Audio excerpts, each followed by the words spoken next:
Hello again, everyone. This is Jessica of Northern Atlas, and we are at the halfway point. So we just spoke about the moon and the lunar phase and how that manifests in our charts. And if you haven't seen that yet, I would recommend watching that first, because I'm going to be building off of the lunar themes, because today we are talking about the lunar nodes, which is one of the coolest, I think, facets to anybody's chart.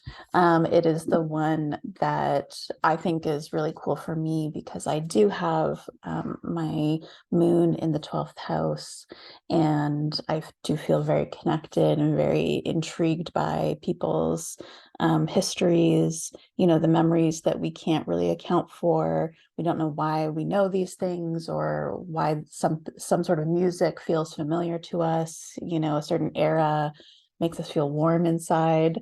Um, and the North Node and the South Node have a few different gifts that they give to us in the chart. And one of the gifts that I really like to open is the South Node. Like, okay, what did we perfect long ago, lifetimes ago, that are no longer going to be a boon for us in our current machination and our current iteration of our soul's existence here right now.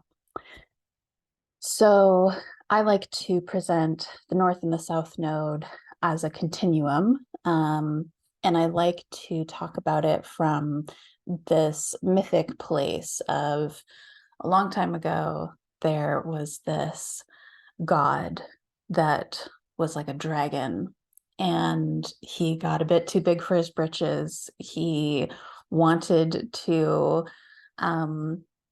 he wanted to consume an elixir, and the other gods sorry, there was a dragon that wanted to become a god, and he wanted to become immortal and drink this elixir of life.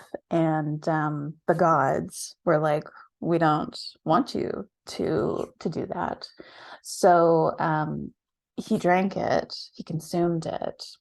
And what they did as punishment, they were like, well, we can't kill you now, but we can maim you.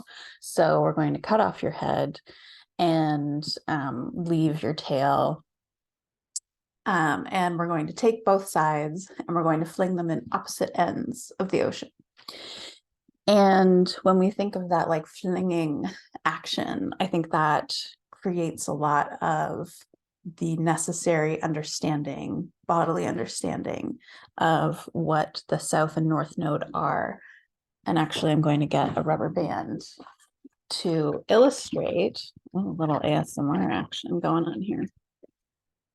I was talking about this with a friend yesterday, even. Okay, so the elastic band is a great metaphor. They're very useful in real life, but they're a great metaphor for a lot of things. So the elastic band, if we say this is the extent of the dragon that has been cut in half, flung to different sides of the ocean, but there is something tethering him to himself, to his other half. And when we think about the axis of a chart, whether that's the signs, the oppositions that we have in our charts, or the lunar nodes, which is not a celestial body, it is a calculated point.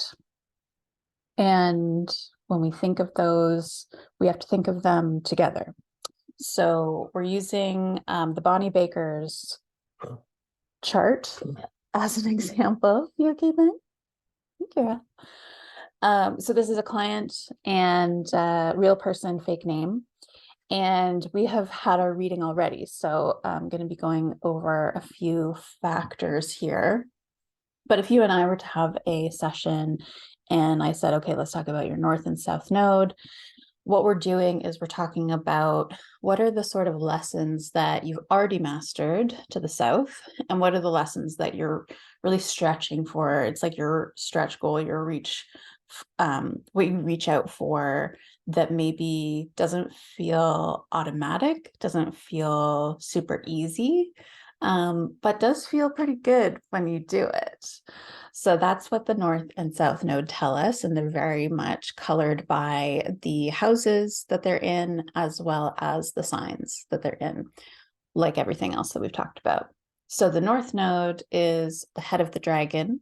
This is the lesson that we need to bring into this iteration. We don't have that in our back pocket. It's not part of our toolkit just yet. And then the South Node is the tail of the dragon. So these are the lessons that we have mastered upon entering this lifetime. And for our Bonnie Baker example, her North Node is in Capricorn in the 10th house. Her South Node is in Cancer in the 4th house. And let's bring up her chart so that we are on the same page. Okay, so here is her chart, and we can see that in the 10th house, along with her MC close by and her Jupiter, we've got the North Node.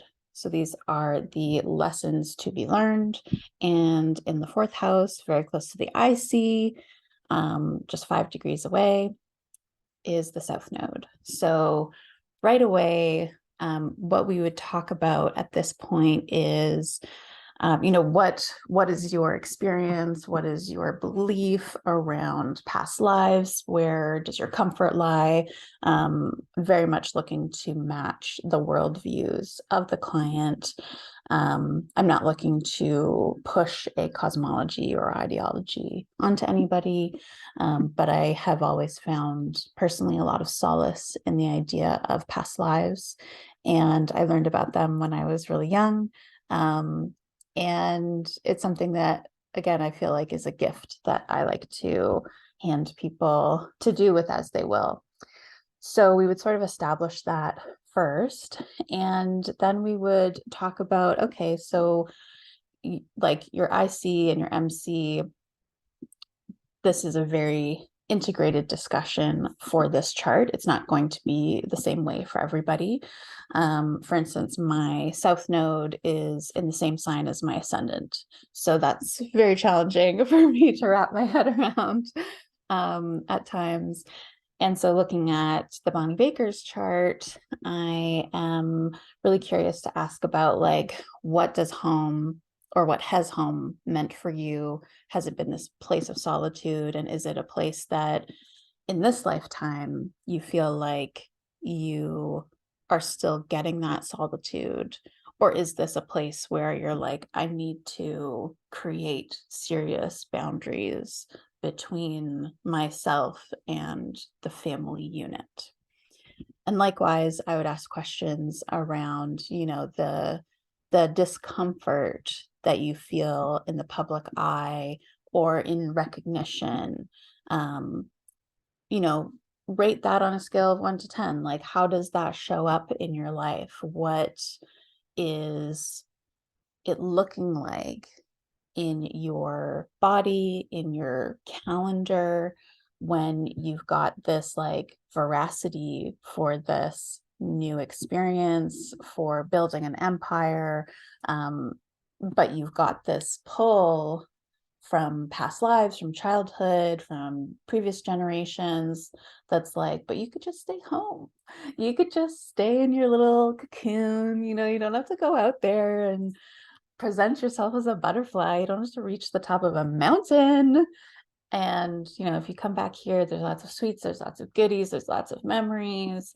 So, the 4th with the IC, this is a very private place, and there's a lot of comfort in privacy.